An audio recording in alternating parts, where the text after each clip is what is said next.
Aujourd'hui, face à vous, Jean Lanzy, rédacteur en chef, responsable des après-midi d'Antenne 2. Jean, vous allez devoir répondre à des questions concernant les après-midi de la 2 précisément, et vous répondrez également à Guy Darenouguet qui vient de Belgique et qui représente le journal Télépro. Ah ben essayons. Tout d'abord le courrier.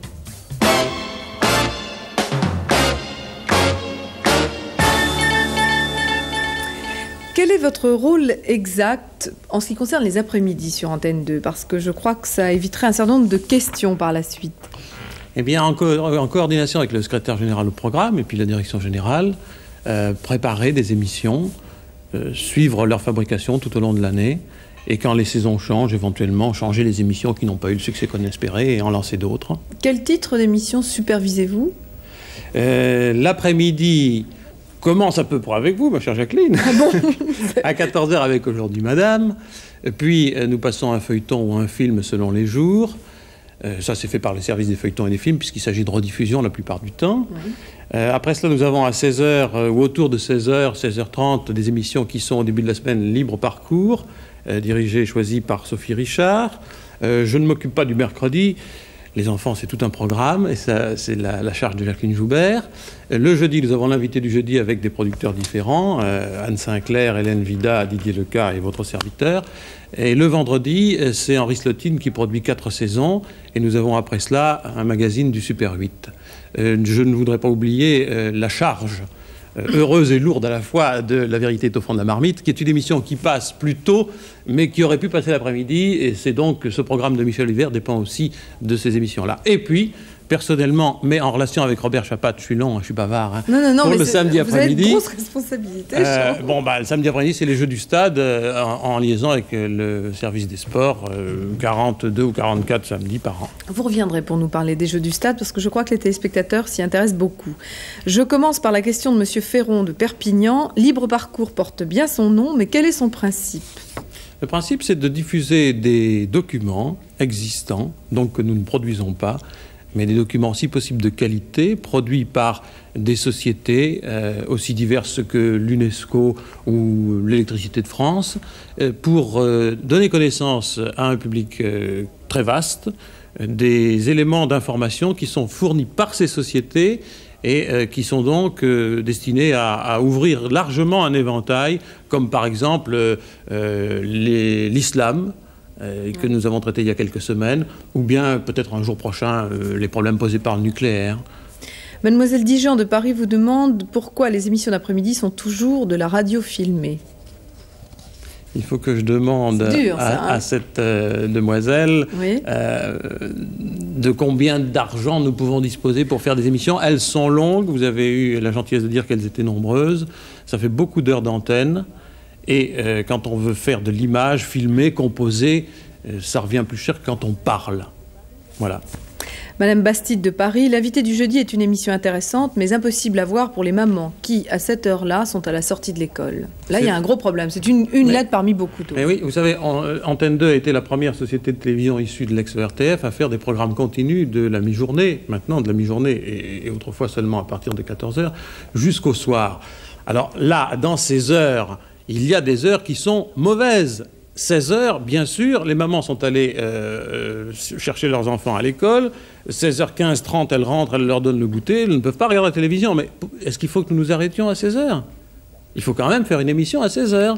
Bon, il se trouve que c'est l'invité du jeudi le jeudi, que c'est 4 saisons le vendredi. Ça pose un problème, parce que le vendredi, pour les bricoleurs, les jardineurs, les pêcheurs, ils sont peut-être pas là. Oui. Bon, mais alors, moi, on me demande de faire des émissions l'après-midi. Je les fais l'après-midi. Je n'ai pas la prétention de dire de 16h à 16h30, on va vous mettre rien du tout, parce qu'il n'y a personne à l'écoute. Bon, alors justement, on vous dit, vous faites une émission de loisirs le vendredi après-midi. Pour nous, le loisir de regarder la télévision ne commence que le samedi. Alors que faire ? C'est la même question. Alors, vous voulez déplacer l'émission loisirs du vendredi au samedi après-midi, madame ou monsieur ? C'est ça la question. Oui, plusieurs personnes d'ailleurs ont écrit. Oui, mais alors le samedi, il y a une émission de sport, et c'est un choix délibéré d'Antenne 2 de traiter les sports le samedi et de laisser à TF1 les sports du dimanche. On a 2h50 de sport. Après les sports, il y a une émission pour les jeunes. Bon, il y a quand même des jeunes qui sont libres aussi le samedi après-midi. Après ça, il y a la course autour du monde qui atteint un très vaste public. Comment faire? C'est Antenne 2, c'est une chaîne. On ne va pas multiplier les canaux, on ne va pas couper l'image en deux. Je sais bien, mais on vous dit aussi à propos de l'émission d'Henri Slotine, à qui votre émission s'adresse-t-elle? Aux hommes, inutiles, ils travaillent. C'est encore une bonne habitude. Aux femmes, alors parlez de ce qui nous intéresse.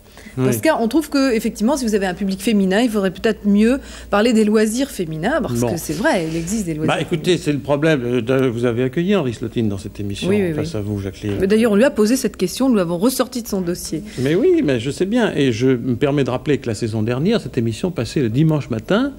Et que le dimanche matin, pour des gens qui font de la pêche, de la chasse, du jardinage, du bricolage, ils y étaient comme ci, comme ça, parce que les pêcheurs n'étaient pas là quand la pêche était ouverte, les chasseurs la même chose. Donc c'est une émission de tous azimuts qui a peut-être une trop grande ambition maintenant qu'elle dure 1 heure et qui, évidemment, a des difficultés à trouver son public. Nous le savons, nous posons les questions. Alors ça, c'est une lettre qui s'adresse à l'émission que fait Jacques Garat, qui est aujourd'hui Madame. Pourquoi faites-vous l'émission pour le 3e âge, le seul jour où nous sommes précisément occupés à garder nos petits-enfants? Mais Jean, vous pouvez me répondre toujours la même chose. Vous allez me dire, il faut bien faire des émissions. Mais là, tout de même, c'est vrai, le mercredi après-midi, il existe encore des grands-mères gentilles qui gardent leurs petits-enfants pendant que les mamans travaillent. Pourquoi diffusez-vous l'émission destinée aux gens du 3e âge ce jour-là? Oui, eh bien Jacqueline, le mercredi aussi à 14h, il existe des grands-mères gentilles qui sont toutes seules. Bien sûr, mais elles sont aussi seules le mardi, aussi le jeudi, aussi le vendredi. Là, vraiment, je prends leur parti. Je vais vous dire, l'idée de départ, elle allait même plus loin. C'était de se dire, dans une vocation de complémentarité dont le courant a passé à un certain moment, il y a un peu plus d'1 an, c'était de se dire, si une chaîne traite les enfants, nous, on va traiter le 3e âge. On a failli aller plus loin, même, et pousser l'émission du mercredi de Jacques Garat, qui va d'ailleurs un quart d'heure plus loin, aller plus loin, et se dire, le mercredi après-midi, on va faire une émission pour les grands adultes, puisqu'en face, on fait les enfants. Finalement, les enfants ont le choix entre 2 programmes à 4 heures, TF1 ou Antenne 2. On s'est dit, pourquoi pas les personnes âgées en début? Oui, mais les personnes âgées ont 2 problèmes. Le premier, elles ont leurs petits-enfants chez elles à garder. Le second problème, c'est que si les petits-enfants sont là, ils savent très bien que sur TF1, il y a une émission pour eux. Donc, elles n'ont aucune chance de regarder la télévision cet après-midi-là. Vous savez, là, vous me posez des questions qui sont d'ordonnancement général de la grille des programmes, qui ne relèvent pas que de moi. Il faut aussi appeler à cette émission M. Paul Père, qui est le secrétaire général des programmes. Nous le ferons, c'est prévu. Et je lui reposerai cette question. Si vous le voulez bien, nous allons passer à la presse.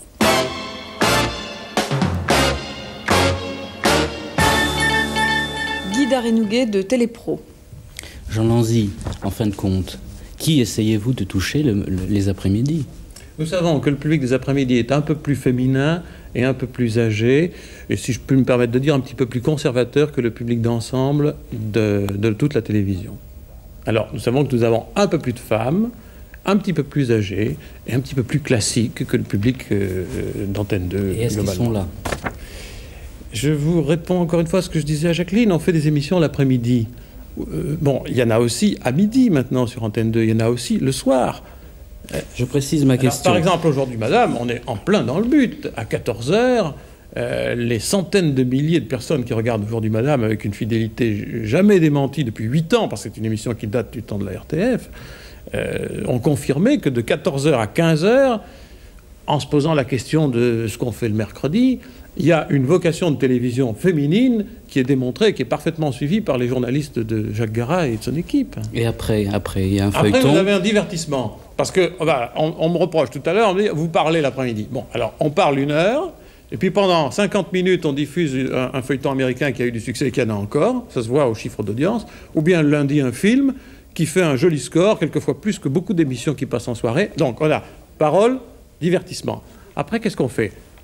Ou documents, lorsqu'il s'agit de libre parcours, et que nous avons de très bons documentaires qui ne trouvent pas la place sur l'antenne, ou bien l'invité du jeudi, dont on peut dire que ce n'est pas une mauvaise émission, ou bien une émission composite comme 4 saisons qui cherche son public. Alors, vous voyez, on parle, on divertit, et on fait une mosaïque de magazines.